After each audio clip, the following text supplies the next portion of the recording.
بسم اللہ الرحمن الرحیم باب کیف نحوذ من السجود۔ اس باب کا مقصد امام ترمذی رحمۃ اللہ علیہ اس باب میں جو بات بیان کرنا چاہ رہے ہیں وہ یہ ہے کہ جب آدمی کے دونوں سجدے مکمل ہو جائیں، دوسری رکعت کے لیے جب اٹھے گا تو کیسے اٹھے، اٹھنے کا طریقہ کیا ہونا چاہیے۔ بات سمجھ میں آئی؟ اٹھنے کا طریقہ کیا ہونا چاہیے۔ تو ائمہ ثلاثہ حضرت امام اعظم امام ابو حنیفہ رحمۃ اللہ علیہ اور حضرت امام مالک رحمۃ اللہ علیہ اور حضرت امام احمد ابن حنبل رحمۃ اللہ علیہ بلکہ امام شافعی رحمۃ اللہ علیہ کو نکال کر تمام سلف اور خلف کا اس پر اجماع ہے، اور اس اجماع کو مجد بن تیمیہ نے یہ دعویٰ کیا ہے اور اس پر اجماع ثابت کیا ہے کہ تمام فقہا کا امام شافعی رحمۃ اللہ علیہ کو نکال کر اس پر اجماع ہے کہ اس دوسری رکعت کے لیے اٹھنے کا طریقہ کیا ہے کہ نحض علی صدور قدمیہ، کہ یہ اپنے جیسے کہ سجدے کی حالت میں پاؤں ہوتے ہیں نا، تو سجدے سے اٹھے گا تو اسی پاؤں کے بل پہ سیدھا کھڑا ہو جائے گا، سیدھا بیٹھے گا نہیں، جس کو جلسہ استراحت کہتے ہیں، بیٹھے گا نہیں۔ اور حضور پاک علیہ الصلوۃ والسلام کی سنت مستقلہ مستمرہ یہ ہے کہ حضور پاک علیہ الصلوۃ والسلام نحض علی صدور قدمیہ، صحابہ کہتے ہیں کہ حضور علیہ الصلوۃ والسلام اپنے پاؤں کے بل بوتے پہ ویسے ہی سیدھے کھڑے ہو جایا کرتے تھے، جلسہ استراحت نہیں فرماتے تھے۔ تو ائمہ ثلاثہ جمہور سلف خلف کا اس پر اجماع ہے کہ جلسہ استراحت یہاں پر نہیں ہے، بلکہ اس میں جوہر النقی جلد نمبر 2 صفحہ نمبر 125 پر 7 صحابہ کے عمل لکھے ہیں، اور یہ صحابی جو پیچھے گزرے ہیں انہی کے کہتے ہیں کہ ہم نے کئی صحابہ کو دیکھا۔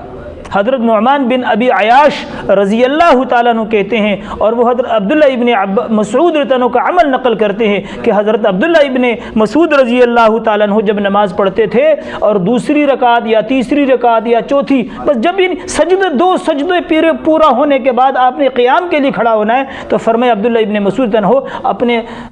قام علی نحض علی صدور قدمیہ، اپنے قدموں کی بنیاد پر سیدھے کھڑے ہو جاتے تھے، بیٹھتے نہیں تھے۔ اور فرمایا کہ حضرت عمر رضی اللہ تعالیٰ عنہ، حضرت علی رضی اللہ تعالیٰ عنہ، حضرت عبداللہ ابن عمر رضی اللہ تعالیٰ عنہ، حضرت عبداللہ ابن عباس رضی اللہ تعالیٰ عنہ، حضرت عبداللہ ابن زبیر رضی اللہ تعالیٰ عنہ، 6 صحابہ فقیہ مجتہد صحابہ کے اقوال، اور حضرت ابو سعید خدری رضی اللہ عنہ کے بارے میں جوہر النقی جلد نمبر 2 صفحہ نمبر 125 پہ تمام کی روایتیں موجود ہیں۔ عبد الرحمن بن ابی عیاش رضی اللہ عنہ کہتے ہیں کہ ان تمام صحابہ کو ہم نے دیکھا ہے نماز پڑھتے وہ یوں کھڑے ہوتے تھے،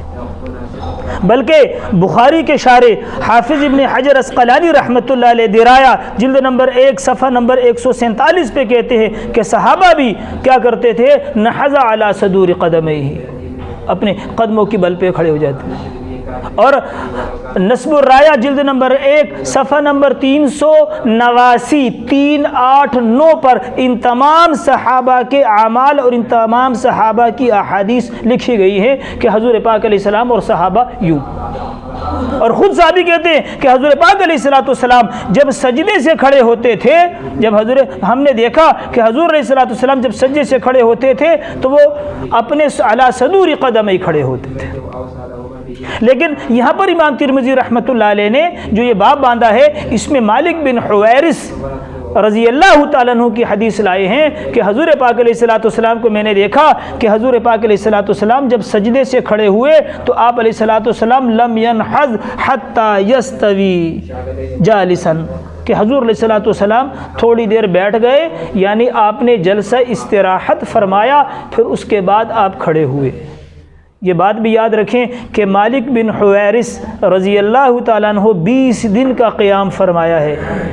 تو علماء نے علامہ طحاوی رحمۃ اللہ علیہ نے دونوں بابوں میں تطبیق دی ہے۔ فرمایا مالک بن حویرث یہ کہہ رہے ہیں صحابہ کا عمل ایسا نہیں تھا، اور صحابہ خود کہتے کہ حضور نحز علی صدور قدمیہ، کہ حضور علیہ السلام تو اپنے پاؤں کے بل سیدھا کھڑے ہو جاتے تھے، بیٹھتے نہیں تھے۔ علامہ طحاوی رحمۃ اللہ علیہ کہتے ہیں کہ تمام احادیث اور آثار کو جمع کرنے کے بعد یہ تطبیق ہے کہ مالک بن حویرث رضی اللہ عنہ کی حدیث عذر پر محمول ہے، عذر پر محمول ہے کہ اگر آدمی دیکھے جب امام بوڑھا ہو جائے، جب آدمی بوڑھا ہو جائے یا امام کافی موٹا وزنی ہو تو وہ علی صدور قدمی ہی نہیں کھڑا ہو سکتا، اس کے لیے تھوڑی دیر بیٹھ جائے تو یہ عذر پر محمول کیا ہے۔ اور دلیل علامہ امام طحاوی رحمۃ اللہ علیہ کی نظر طحاوی بھی سمجھ لیں، نظر طحاوی میں امام طحاوی رحمۃ اللہ علیہ کی دلیل یہ ہے کہ یہ مالک بن حویرث رضی اللہ عنہ کی جو حدیث ہے یہ عذر پر محمول ہے، وگرنہ اتنے اماموں نے جوہر نقی نے حضرت عبداللہ ابن مسعود کے عمل کو نقل کیا، اور صحابی کہہ رہے عبد الرحمن بن ابی عیاش، اور علامہ ابن حجر اسقلانی رحمۃ اللہ علیہ کہتے ہیں کہ صحابہ کا عمل نحز علی صدور قدمیہ، وہ تو اپنے قدموں پر سیدھا کھڑے ہوتے تھے۔ نصب الرایا 7 صحابہ کے اعمال، حضرت عمر، حضرت علی، عبداللہ ابن مسعود، عبداللہ ابن عمر، عبداللہ ابن عباس، عبداللہ ابن زبیر، حضرت ابو سعید خدری، ان میں 6 صحابہ فقیہ مجتہد صحابہ کے اعمال نکل کیے، اور وہ کہتے ہیں کہ حضور علیہ السلام بھی یوں کھڑے ہوتے تھے۔ ان کے مقابلے میں مالک بن حویرث کی حدیث کو عذر پر محمول کرنے میں تطبیق بھی ہے، اور یہ 20 دن میں آئے، شاید اس وقت حضور علیہ السلام نے کسی عذر کی بنیاد پہ جلسہ استراحت کیا ہو۔ تو علامہ طحاوی رحمۃ اللہ علیہ کی نظر سمجھیں، وہ کہتے ہیں ان حدیث کو جمع کرنے کے بعد اس حدیث کو عذر پر محمول کریں گے، اور اس کی دلیل کیا ہے؟ دلیل اس کی یہ ہے، دیکھیں کہ ہر انتقال میں شریعت نے نماز میں ذکر رکھا ہے، ہر جگہ قیام سے رکوع میں جانا اللہ اکبر، اور رکوع سے واپس قیام کی طرف جانا سمی اللہ لمن حمدہ، اور اس قیام سے سجدے میں جانا اللہ اکبر، سجدوں سے بیٹھنا اللہ اکبر، سجدے میں جانا اللہ اکبر، سجدے سے واپس اٹھنا اللہ اکبر۔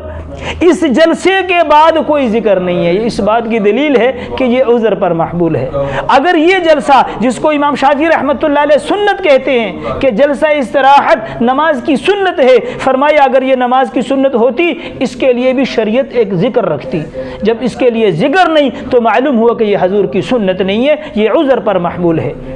باقی جمہور، امام اعظم امام ابو حنیفہ، امام مالک، امام احمد بن حنبل، تمام فقہا سلف خلف کا اس پر اجماع ہے کہ جلسہ استراحت مسنون نہیں ہے، عذر کی حالت پر محمول ہے۔ اگر عذر ہے تو کر لے، عذر نہیں، اللہ کے نبی کی سنت مستمرہ یہ نہیں ہے۔ حضور علیہ الصلوۃ والسلام ساری زندگی بغیر عذر کے جتنی نمازیں بھی آپ نے خود پڑھی نفل سنت میں، آپ علیہ الصلوۃ والسلام قامہ نحذا کا مطلب قامہ نحذ علی صدور قدمیہ، آپ علیہ الصلوۃ والسلام انہی قدموں کے اوپر سیدھے کھڑے ہو جایا کرتے تھے۔ تو جلسہ استراحت سنت نہیں ہے، عذر کی حالت پر محمول ہے۔ عذر ہو تو کوئی مسئلہ نہیں، عذر اور چیز ہے۔